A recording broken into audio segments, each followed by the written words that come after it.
Okay, hi, welcome everybody. How you doing this morning? Welcome to the Saturday Morning Mastermind, and our stalwart leader, Samantha, is doing some other fun things this morning. She's got a lot going on. So I'm here with, I believe, Sandy, and we got Catherine, and, I'm on my phone, so I'm not sure exactly all of who's with us. Anyway, we meet here every Saturday at 10 o'clock Eastern, 9 o'clock Central AM, and we enjoy each other's company, and we go through a book usually. We go through a verse. Right now we're going through Wayne Dyer's Tao Te Ching, and we go through a verse each week, and we talk about what's going on with us, and we talk about the verse and our relationship to it. So that's pretty much it. We're glad you're with us.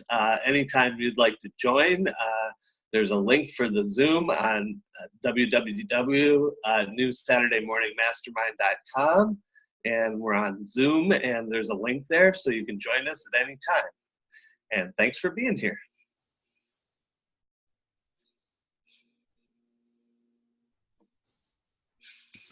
We're introducing, hi, I'll go. Sorry, I was gone for a second there. My cat decided to dig up a plant on the balcony. The same plant all the time. Let it grow. No. Okay, anyway, that was my little rant. Sandy Root here in Miami Beach, Florida. Good to be here and looking forward to discussing the verse. Good morning. It's Catherine Clement in Boulder, Colorado. And thank you, Chris, for stepping up and hosting today and letting Samantha have a day off. It's always good she had some extra time to spend with her hubby today, so we got to take time for a family too. This is a great verse. Looking forward to discussing it. Thanks. Hey, yeah, good morning, everybody. This is Jason Roberts from St. Pete, Florida. Good to see you, Chris. Good to see you, Catherine, Sandy. Great to be here. Yeah, nice intro, Chris. Appreciate you being the administrator this morning. Way to step up. Love it. All right. Yeah, it's a great weekend. It's great weather down here, and I hope everyone else is getting some good weather. Some good winter weather coming along. So, yeah, who wants to start off? Chris, you got this? You got the read this morning? We got it, yeah. Were you going to read the verse, Sandy? Yeah, I can read it. I'm ready. Nice. The book. 45th verse. The greatest perfection seems imperfect, and yet its use is inexhaustible. The greatest fullness seems empty, and yet its use is endless. Great straightness seems twisted. Great intelligence seems stupid. Great eloquence seems awkward. Great truth seems false. Great discussion seems silent. Activity conquers cold. Inactivity conquers heat. Stillness and tranquility set things in order in the universe.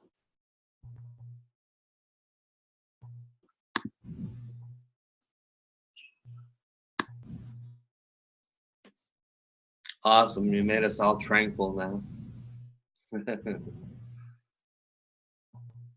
Well, my first thought, I didn't get a chance to really read the chapter, the commentary from Wayne Dyer, but I mean, we all have the election on our head. That's all we see on our news feed. So it sort of just reminds me of that, because I'm sort of been like, I'm listening to people's views, and there's so much anger and stuff out there, but I'm just like open to whatever people are saying and taking it in, and sort of almost seeing like things aren't really like what they seem, maybe, like people have these ideas of what this person is and what this person is, but they're, like these things here, like maybe this great intelligence seems stupid, or this great straightness seems twisted to us. And really, I'm seeing all the things that are going on, like these illusions, and people are getting so stuck in them, and back off and really we don't really see the big picture, I don't think, in a lot of ways. And so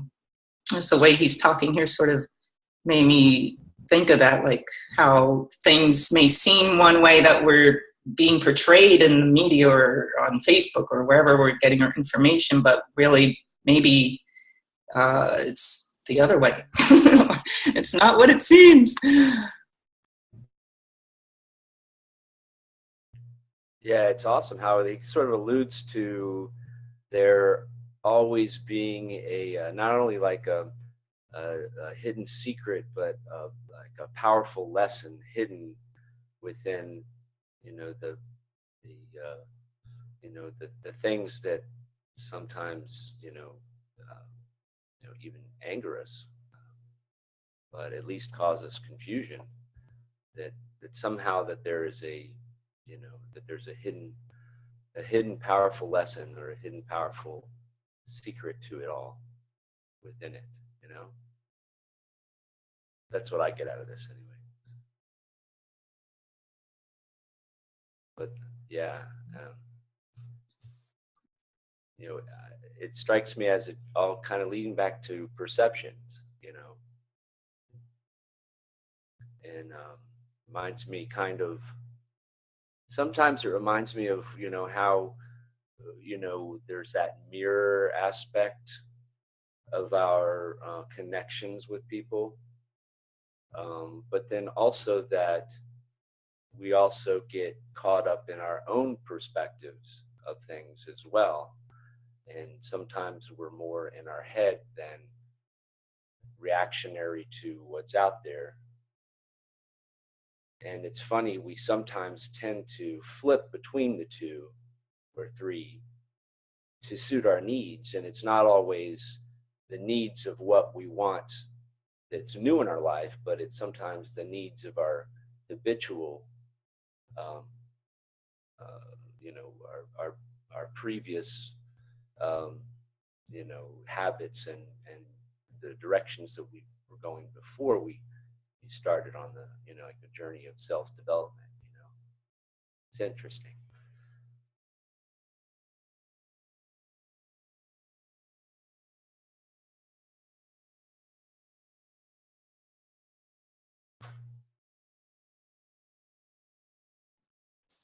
Yeah, this is this verse is, it's funny, maybe I don't remember, but it seems like this was the first verse that really brought up politics in any way, and I thought that was kind of funny that it just happened to land on this week. But yeah, I agree with you guys. I've been just pulled back, kind of observing, trying to stay out of the emotion of everything, because we really don't know the truth of anything. We only know what is given to us, and we have really no idea of knowing if any of that is true or false or anything. So as an empath, I can tell you that election day was a very emotional day, not for me, but just moving emotion for the planet. I mean, there were a lot of people that day that were just helping move that emotion, and it helped. I mean, I've seen people sort of come out of that frenzy, but it's that is life. You kind of think it's this way, and then you find out it's really this way over here, or maybe this way over here. And you just have to preserve your own sanity by not getting pulled into that reactionary status like you were referring to, Jason. When people are just living reaction to reaction to reaction, it plays havoc on I mean, I've been there. I've been in situations where I was reacting, and that's not a good way to do it. And your body, it's definitely not kind to your body at all. No. So, because your body, like, yeah. I mean, it's strange, because anger does occur, and you have to be able to deal with anger, and you have to learn how to use anger and transmute it into something else. Basically, that's how I deal with it. I don't know if that's appropriate. I don't know if that's like just kind of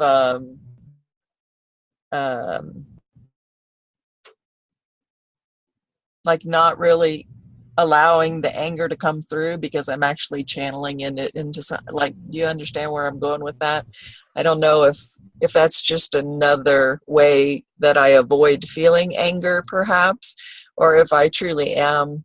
I mean, it feels to me like when I'm angry at something and then I tell myself, okay, I'm going to channel this emotion right now into manifestation of this thing over here, much like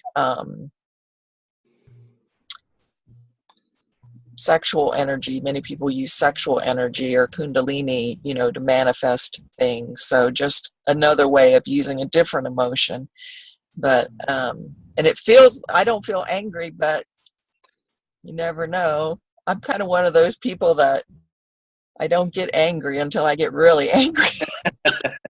You know, the last straw on the camelback kind of person. It's a horrible thing to be. Yeah, I can relate to that. The That mountain.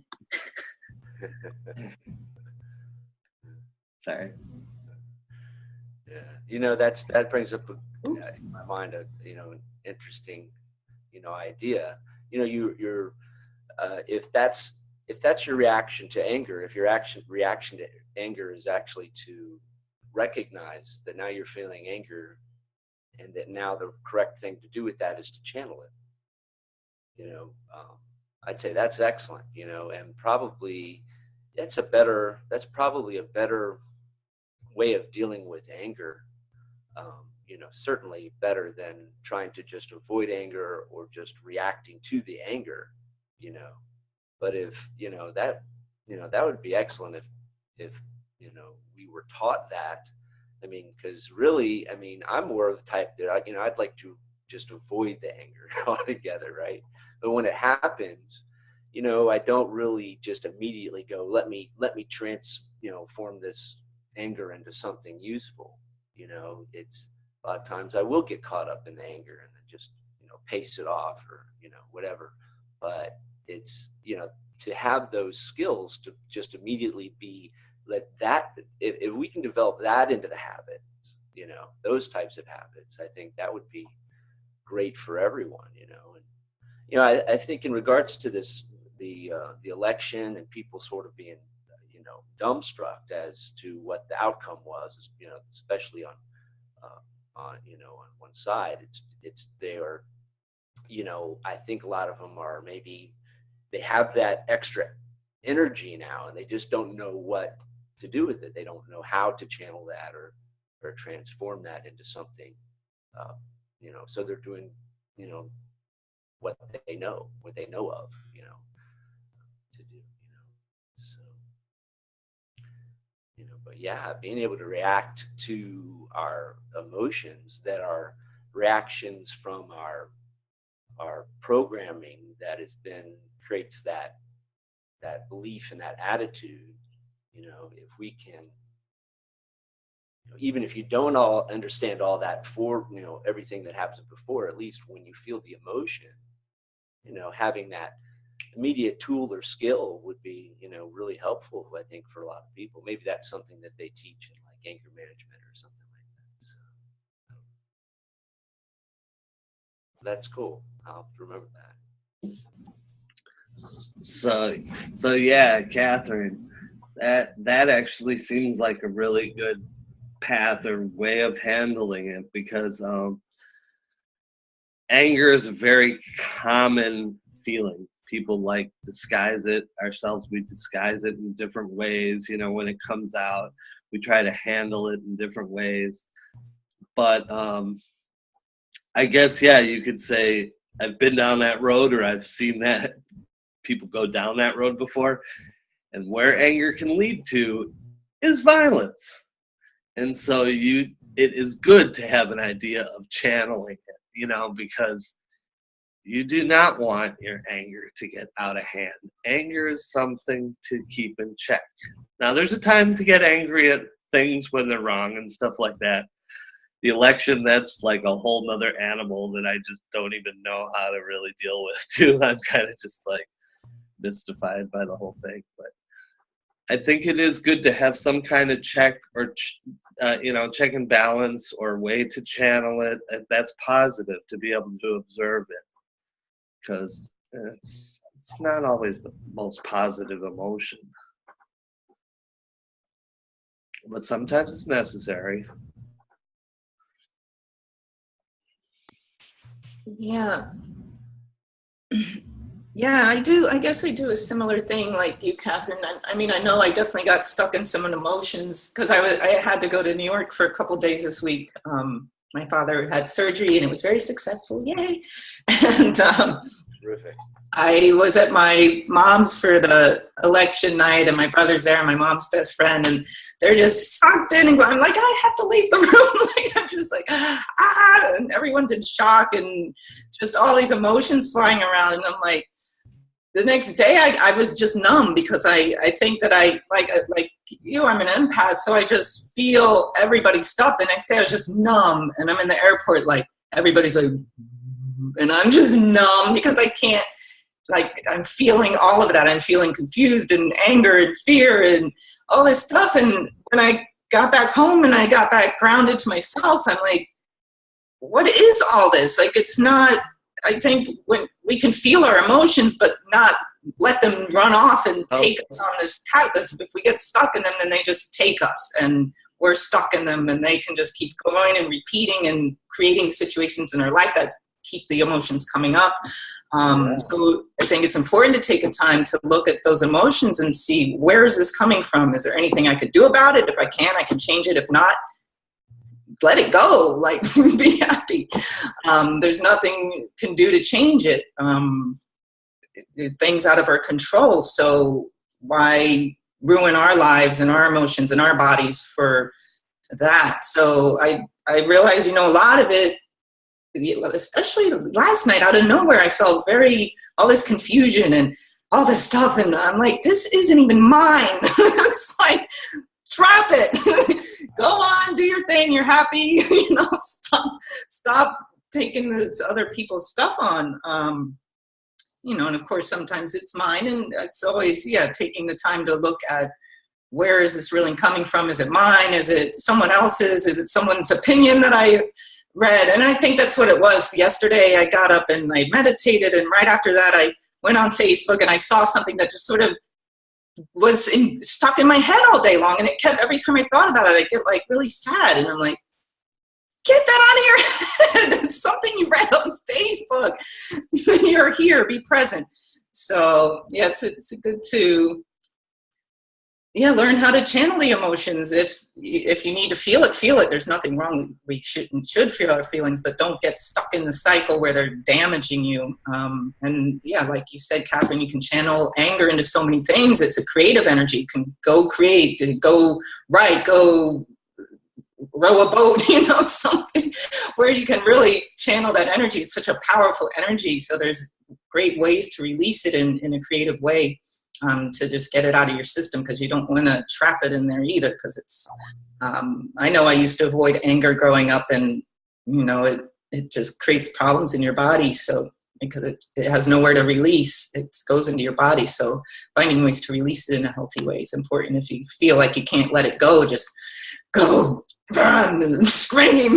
One thing I love is screaming into pillows. A lot of people think it's crazy, but it's amazing. Go on your bed and just run to your pillow, and you get up like, it works. And it takes a minute. All right. Yeah, I can think of one. Those are some. That's great. All that you just said is really nice. And I wanted to say, I saw and I think I shared a post you posted the other day. The Abraham Hicks, and that was, I've listened to that, and that was really neat. Really, really good stuff. I suggest anybody to look you up and look that up and listen to it, because it was really deep and really powerful. There's no way I can even really describe it, but basically, just giving people a different way to think about it, and a new perspective, and an empowering perspective too, which was really, really cool. Yeah, I like that. That's awesome. I can think of at least one time where, I can think of other times now where I kind of used anger or that sort of emotion to to accomplish things, but it was usually, sports related, but I remember when I was in high school, or actually it was after high school. I started smoking in high school, and then after high school, so I was about 24, and I got so angry that I couldn't quit, that I used that anger to actually quit. So that was awesome, so yeah, I can see where that can be used. We were actually talking about that the other day, but kind of getting back to this verse, it's it's really neat. It's like he's just talking about these hidden lessons, and maybe we've stumbled on one today, and where you wouldn't think of anger or being angry to be useful in any way. And in a lot of what I hear that saying in my head, hey, don't be angry, just get over it. Well, in verse 42, they speaks of the like what Chris said about violence. It said violent people don't die naturally. They don't have a natural death or something. But he doesn't say anything about anger. Anger is the natural emotion that we come up. We've labeled it anger, and we've put a negative connotation to it. But maybe it's just an energy that comes up within us that we can use any way we want. What do you guys think? Absolutely, it is. And people might say some of the stuff that we talk about is woo-woo or whatever, but I'm fairly convinced that these people that quite often people that commit suicide and people that just freak out, and one thing contributing to those people freaking out and taking out large groups of people is the medications that they have them on. Pretty much every one of those people who have shot up places or whatever are on antidepressants, and so that's definitely an issue there. It's really screwing with their energy and their ability to, it completely changes personalities and stuff. But back to the energy. It's hard to regulate yourself with medication. I'm sorry. Bloodstream. I was saying that's true. I would agree with you. And it's hard to regulate your moods and your emotions, and then it's easy to get off into a cycle like what Sandy was saying, into generating these things happening in our own lives, and we're like, how did we get here? But it all started from an imbalance of our emotional states. Yeah. But back to the energy part of it, I think that many of these people are empaths. They don't realize they're empaths, and they don't know how to recognize what they're feeling isn't theirs. And so they take it on as theirs, and it drives them to those very severe places. And so I think it's really important to talk about this stuff, because whether people think it's woo or not, I experience it in my life daily. And I'm getting like confirmation after confirmation in my body right now what I'm saying. Like my guides tell me when I'm speaking what I need to be speaking or whatever. And it people have to learn how to recognize when it's not theirs. Like you, Sandy, all of a sudden it just hits you out of nowhere, and you're like, whoa. And people that don't understand that that's not theirs, imagine.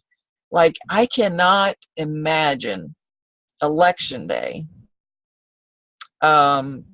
with me not realizing that what I was feeling wasn't mine. I would have just had to go to the ER and been admitted to a psych ward somewhere or something. That the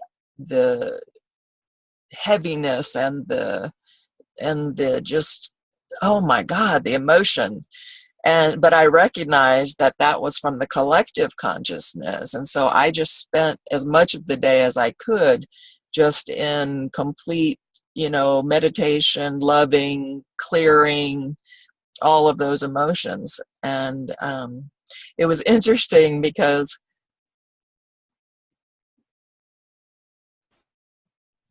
election day, you know, people were so polarized, but their balance came about much quicker. And I'm sure there's people still out there that are going crazy about it or whatever, but from what I could see, it appeared that balance came about fairly quickly. And I think it's because so many people have recognized what's going on and we're actually helping clear and not taking it on to themselves. But I'll bet you that I wonder, these people that are on these medications, if that forms also some form of collective consciousness where they are experiencing each other's emotions as well, if that makes any sense. By taking that medication, if it puts them at a certain vibration where they're connecting to other people and feeling that. So I don't know. I just know that I just can't imagine how desperate and depressed and probably suicidal I would have felt on election day had I not recognized that I'm an empath and those weren't my feelings. Mm-hmm. That's a great way to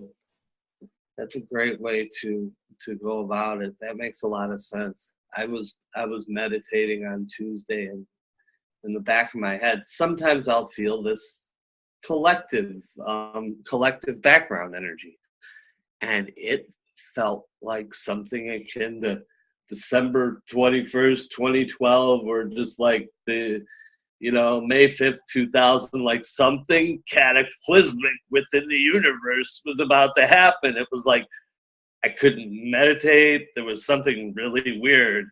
I think sometimes it's definitely harder to pick up what's going on in the general consciousness and how it affects everybody.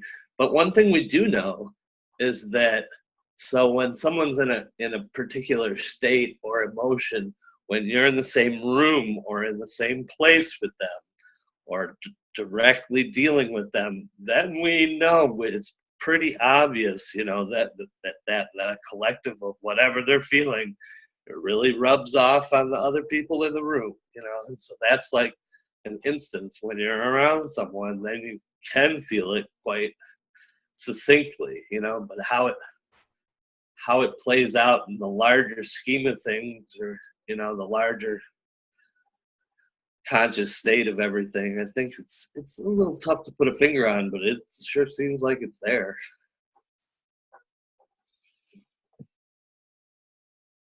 Yeah, I was thinking too when like we're talking about all this anger and fear, and people are out there, protesting or creating groups for people who are really scared, which is a great idea, because there are some groups that feel attacked and feel afraid of what's going to happen.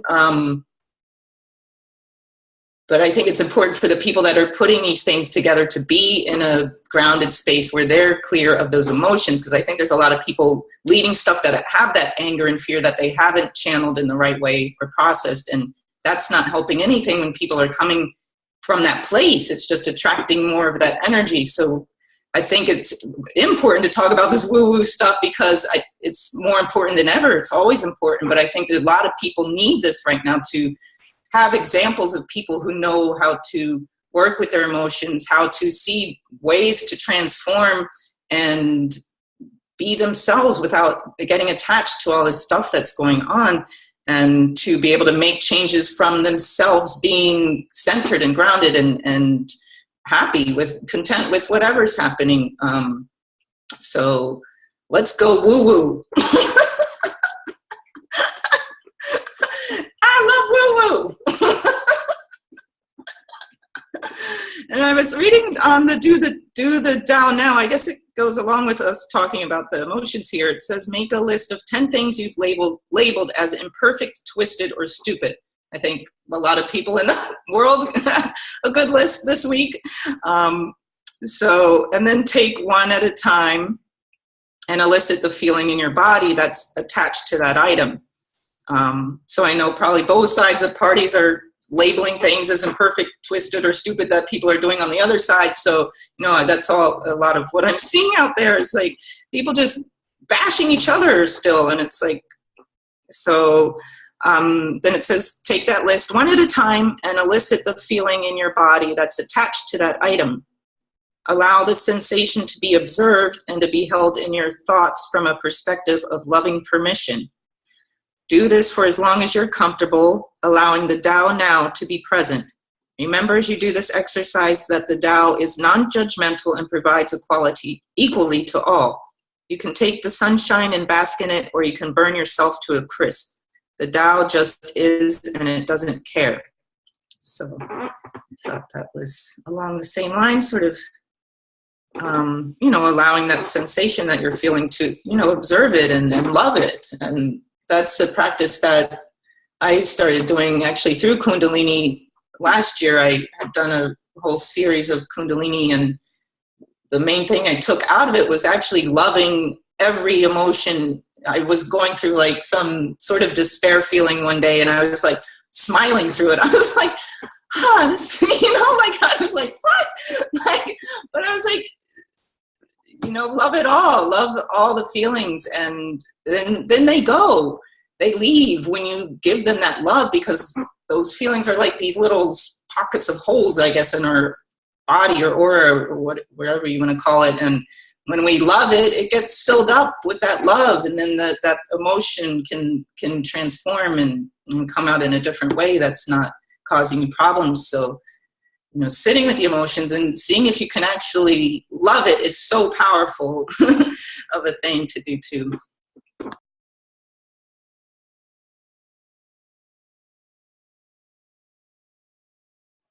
That's one thing that this chapter tells us to do, is to see it all as God and love it as God, and that's a challenge sometimes, to see something that we label as a limitation, or just even within ourselves. Not, it's just getting out of the whole politic thing, but when we look at ourselves, things that we see about ourselves that we label as weak, like for me, I've got this mountain man male persona, right? And so he's always labeling things as weak and, buck it up and all that kind of stuff. I won't say the words he really says, but, we have to be able to love those parts of us that are imperfect, because they really are perfect, just like this verse sort of says, it is the imperfection of them that makes them perfect, because we learn so much from that imperfection. And I can tell you, when I first had my accident, this was like a huge thing that I had to go through, because I had always been able to work 3 jobs at a time and, go for days without sleep. And, I was just like this powerhouse nurse, and suddenly I couldn't do anything. And I had to learn how to love myself not being able to do anything, and it's, I've experienced enough in my life. I knew there was a gift attached, so I was kind of waiting for the gift, and now I've seen gift after gift after gift come from it. But see, confirmation. Did you guys hear that? I get signs all the time, you guys. It's crazy. But it's hard sometimes to, when you see somebody, especially with this political thing, you see people that you don't like or you don't agree with, but you have to pull back and realize that is God too.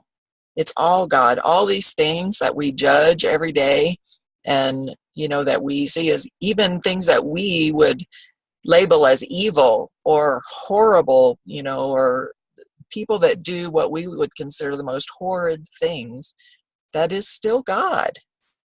That being is still God. they may be portraying something that is bringing us into more compassion or whatever that's serving within us, but it is all God.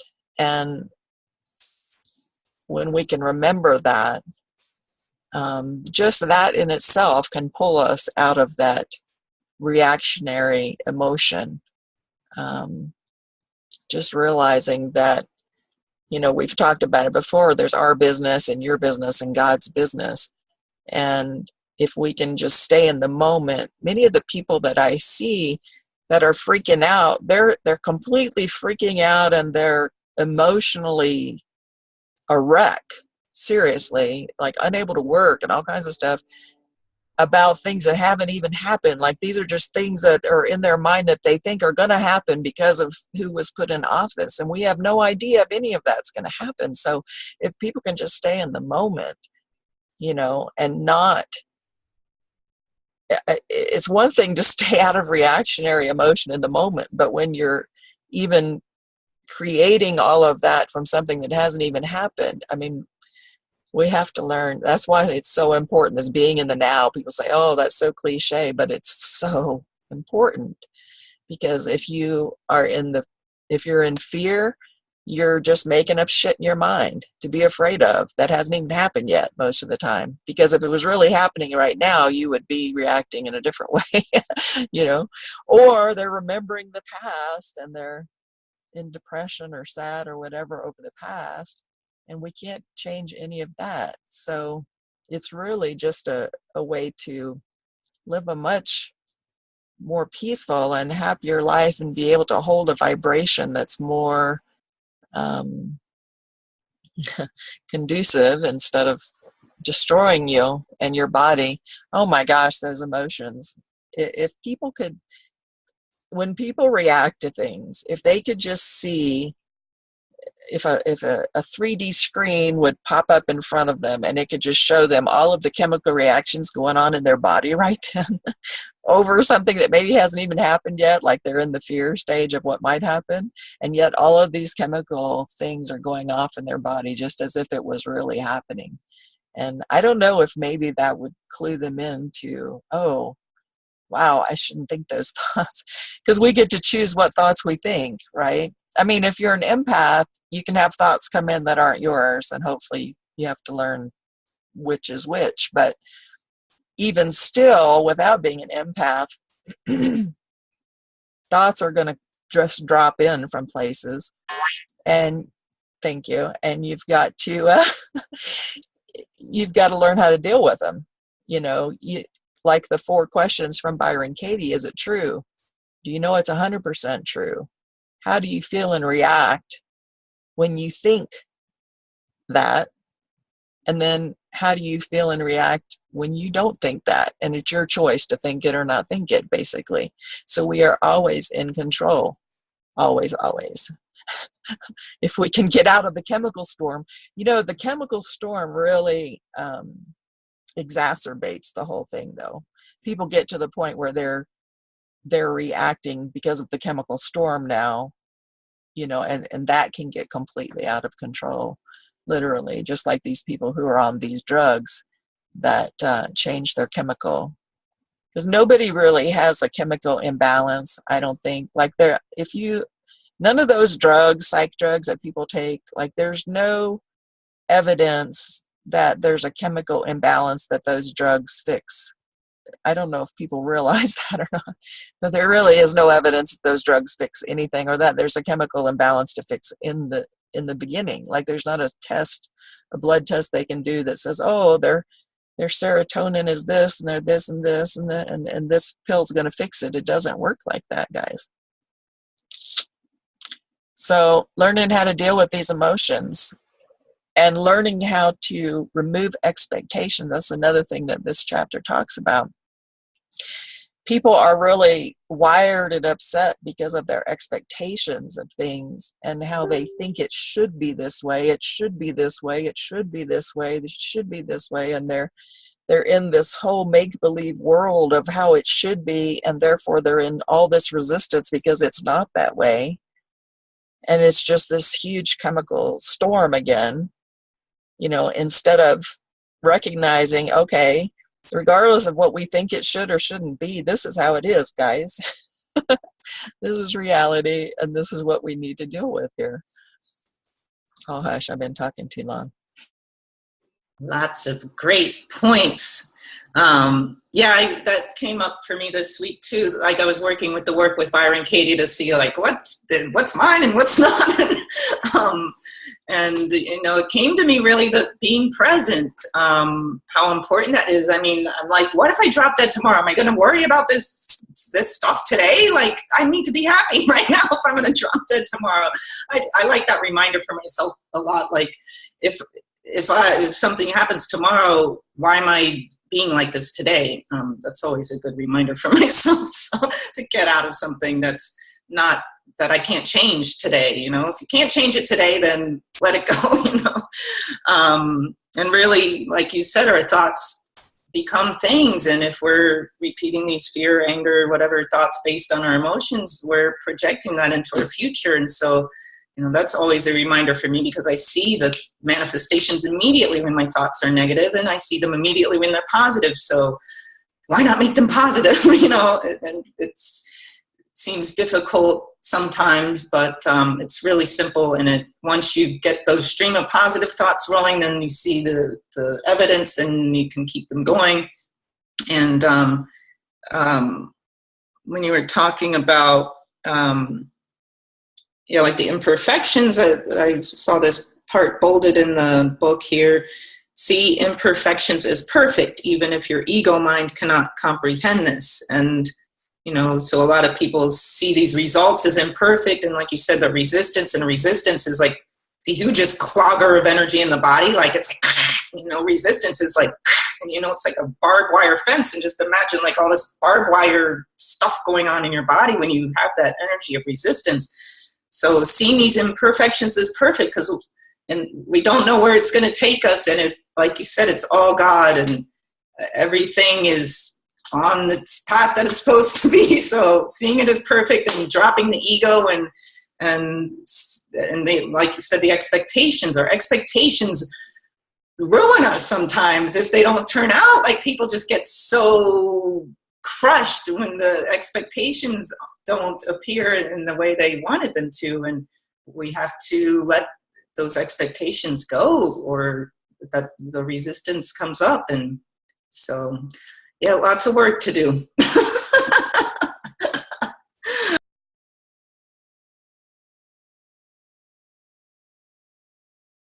Wow, you guys are on fire today. That is beautiful. I love that, both of you. That's great. I have, not much to say that, to add to that, other than, it seems to me that, we can look at what's been going on as sort of like the tides. There's an ebb and a flow to it all.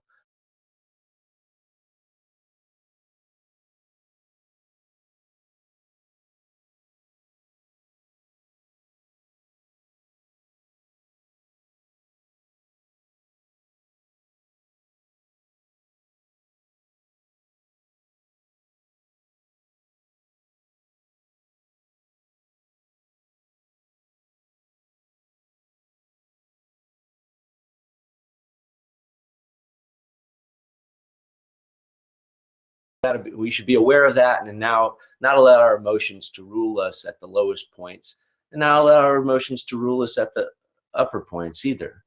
But I love what you all are saying, and it sounds to me you all are very in tune with that, and have spent a lot of time learning those tricks and skills.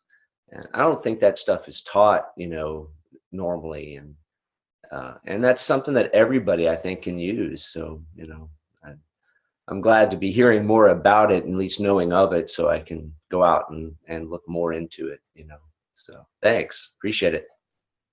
I learn something new every time I come on with you guys. It's great to see little blips of this kind of stuff popping up in the world. Like, I think, Catherine, you had shared it too, that, like, instead of detention in schools, to have meditation, and with people starting to share these things in different institutions in the world, this is where the change is going to start, with the children, with giving them these tools, with people who are really struggling in rehabs and stuff to really go in and give them these tools. So that's where we can definitely start to change things, is with the children and really helping the people who are struggling and find ways to get into those institutions and teach them these modalities. So it's good to see the little blips popping up here and there. So just keep envisioning that happening for a future, and being a part of that is trying to find ways to be a part of that too. So yeah. Yeah, that's rewarding. I'm actually involved in some of that, and so it's really great to have things we can offer to others, and meditation is a helper in a lot of areas. You were saying something about what is ours, what is others, and then what is God's. And I like to I change up the word God with universe sometimes, because I see it in a universal way. So I'll be like, so that's the universe. And that for me is like a way of looking at God or seeing what God is. And so it'll be like, okay, so that's the way the universe is. The universe is the way it is. And however it is, that's perfect because it's the universe. So those are like terms I use in my own head.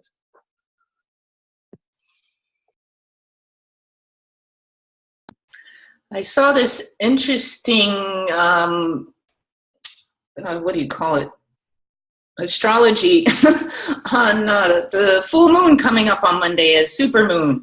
And I'll just read a blip of it because I think it's going along with our times this week and what we're talking about today.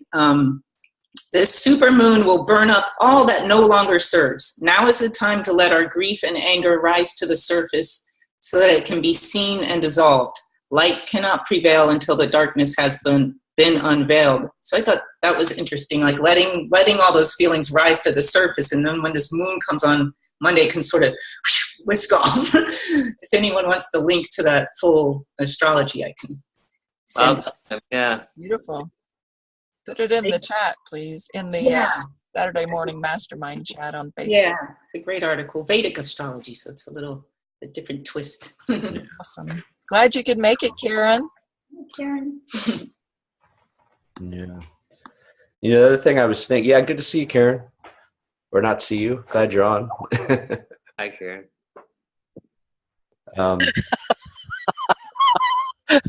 Or not see me. I was on an hour ago. I think one of the best ideas Arizona has is to not go on daylight savings time. So I think, well, I don't have any problem with daylight savings time. And then I think, oh yeah, I do, because everything, all my meetings change by an hour. And so I was on here thinking, where is everybody? You guys went without me. Sorry. Funny. You got a great laugh, Karen. Thanks for the compliment earlier this week on the call.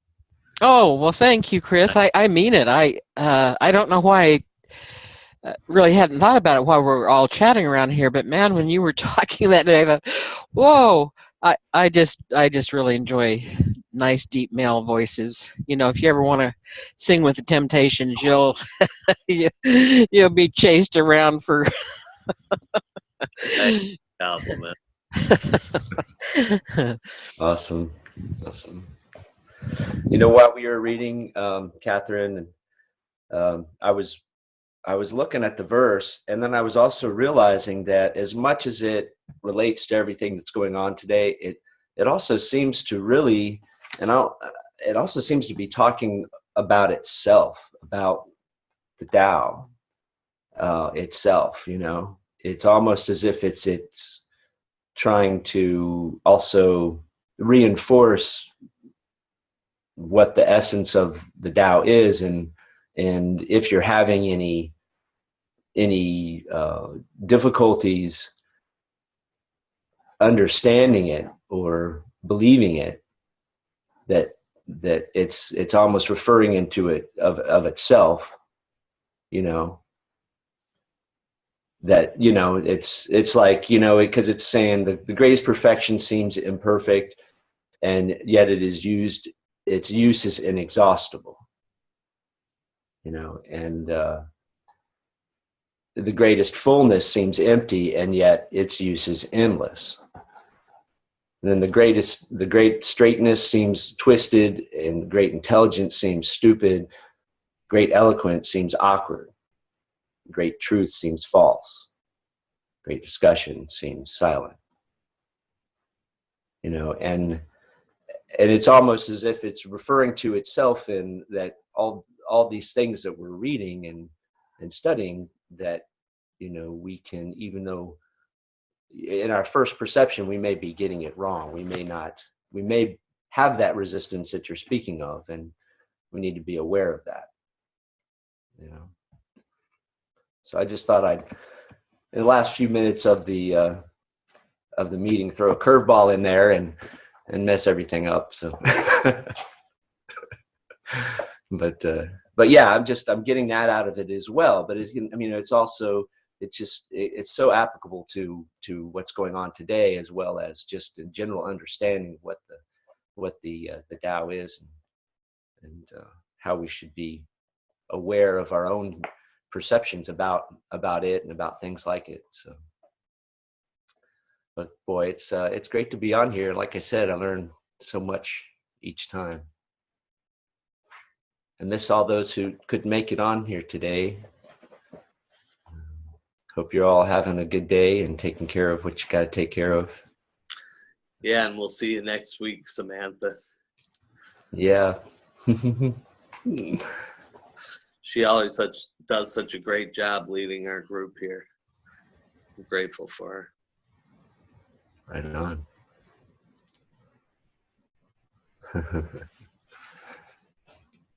No, I like that, how you saw that that's the Tao talking about itself. That makes total sense. I didn't see that, so that's really cool. Yeah.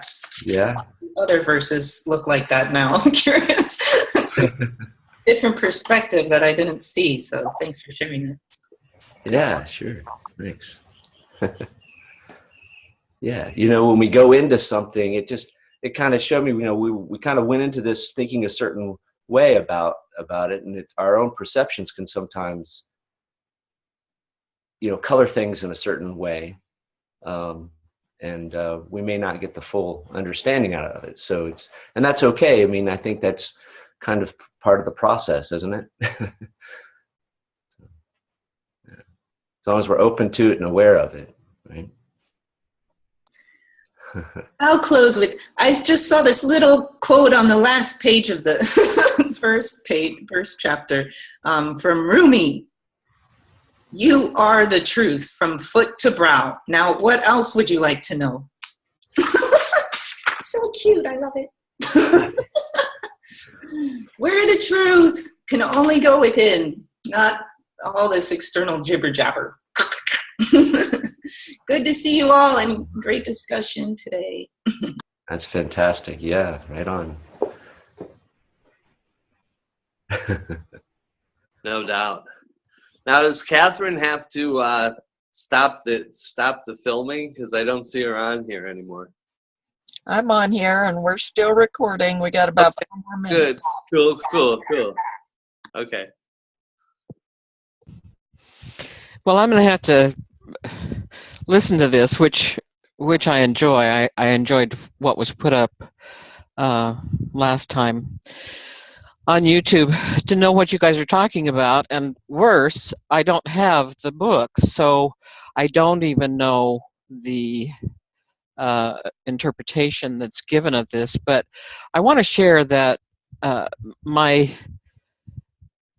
Swedish friend Steven Stenud, I'm not sure if that's his last name, Stenud, I think it is. I love what he does with these things, and I especially enjoyed what he did with this particular verse, because I got myself all all caught up in trying to understand the mind's preconceptions. With the first part, he talks about things aren't what they say. We should not trust our conceptions because it's rooted in the mind's preconceptions.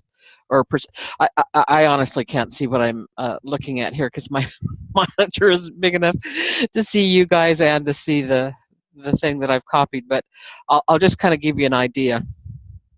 He talks about what is complete is whole, whereas we have to have things apart.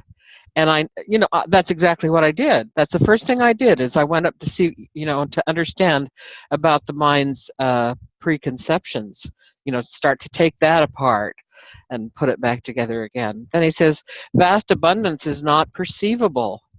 So what we experience is desolate. I think I'm pretty good at figuring out what vast abundance is somewhere else. He says, sadly, we underestimate the importance of the components of our world. I mean, he goes on to explain all of these things that he's saying, but I thoroughly enjoyed it. I was really excited to dive into this, and really, really sad I missed it by paying attention to the supermoon instead of the daylight savings time. He says, when Lao Tzu points out that movement overcomes heat, he points out the importance of moving, raising the temperature. But when we're cold, we should get going. And just simple things, just simple concepts that things. I mean, I know that you could have set me in a dark corner with a pen and a paper for 100 years, and I wouldn't have come up with those things. And I just think they're fabulous. Such good ways to try and understand things. So that's, I guess, hopefully a contribution that I can give, and I'm just glad we are all here.